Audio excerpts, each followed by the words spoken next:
nas histórias publicadas da família Marvel, nas edições de número 29 a 32, por exemplo, há uma crise de fé perpassando o mago, né? Porque o mago ali na história ele tem uns 5.000 anos, e a primeira vez que ele recebeu esses poderes, ele é de uma tribo egípcia nômade, antes de existirem civilizações, né?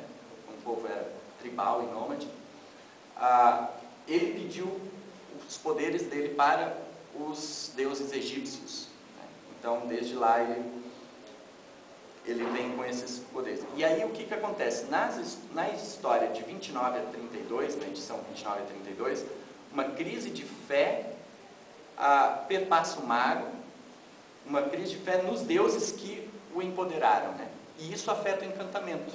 A partir do momento que o mago começa a questionar a fé dele, os poderes das crianças começam a falhar automaticamente, né? Então, a história, ela insiste na necessidade da crença, né? Seria primeira identificação de um elemento teológico, assim, elaborado pelos criadores. Que sem a crença e sem o reconhecimento da divindade enquanto divindade, sua veneração ou adoração, e consequente, o vínculo se rompe. Em outras palavras, para a história, a existência da divindade está sujeita à crença nela, né? Como uma fada, né? Se você não acredita ou diz que não acredita, toda vez uma fada morre, né? Então, por isso não digam isso. Independente do fato de acreditar, não falem. Por segurança, né? Pro bem do próprio eu acredito. Então, esse fato adquire reforço no pronunciamento da palavra mágica. E é interessante, porque o que significa dizer Shazam, quando as crianças se transformam? Significa um ato de invocação. Ao dizer Shazam, enquanto Shazam significa o nome de todos aqueles personagens, eles estão invocando aqueles personagens e ao mesmo tempo reconhecendo a existência deles, né? De fato existem. E essa compreensão, então, ela se distingue da tradição judaico-cristã, esses termos de reflexão, na qual a existência da divindade não está sujeita à fé, né? Deus é Deus e atua enquanto Deus, independente da ação e da vontade humana, né? E é Ele que, então, decide se revelar e se fazer conhecido. E se Deus age em favor do ser humano, essa ação não está condicionada a uma postura ética e moral de quem é agraciado por essa ação. Entretanto, a compreensão do caráter meritório do ser humano, ela é corrente na religiosidade cotidiana, ou na teologia do cotidiano, elaborada do lado de fora dos muros das instituições religiosas, e ela está aqui também. Por quê?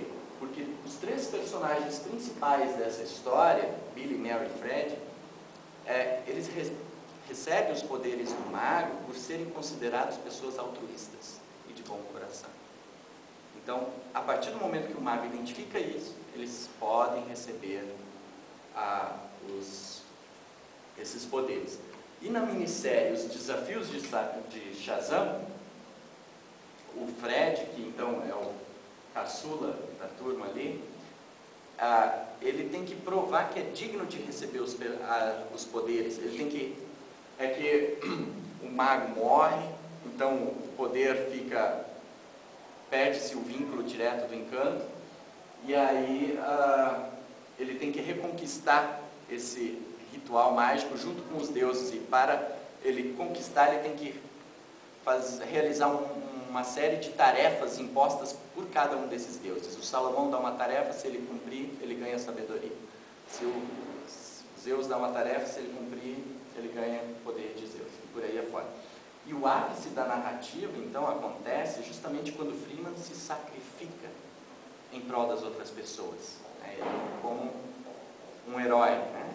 Característica típica do heroísmo em geral e do arquétipo de Messias, que é proposto por um dos estudiosos das histórias em quadrinhos, em especial dos super-heróis nas narrativas. Ele identifica, então, 4 arquétipos, sendo o mais rotineiro deles, o mais comum, o arquétipo de Messias, que é expresso no Superman e nos principais personagens solo. Então, perpassa também a ideia de que os os justos herdarão a terra, né, para citar Salmos. Isso é, de que certas qualidades propiciam certos benefícios. E essa mesma compreensão, ela perpassa diversas vertentes do cristianismo, e a gente podia até questionar que talvez o perigo dessa compreensão, entretanto, é a confusão da dignidade com a moral e o desenvolvimento da ideia de que tudo é possível ao ser humano desde que este se esforce. Né? A divindade só vai conceder a sua graça, seu poder, se o ser humano merecer. Então, considerações finais desse pequeno ensaio. Os elementos mítico-religiosos apresentados nas histórias da família Marvel são mediados pela magia, que é o eixo central do enredo. A magia vincula os personagens com suas ações e suas características, os cenários, as tramas, as divindades, o sobrenatural, a pedra da eternidade, o submundo. Os personagens coadjuvantes possuem sua razão de ser no mundo da magia, o que dá uma impressão embaçada, não nítida, do que seria realmente religioso ou mítico ou especificamente mágico nessas narrativas. E nessa direção é interessante perceber que Marcel Mauss define a magia em tensão com a ciência e a religião.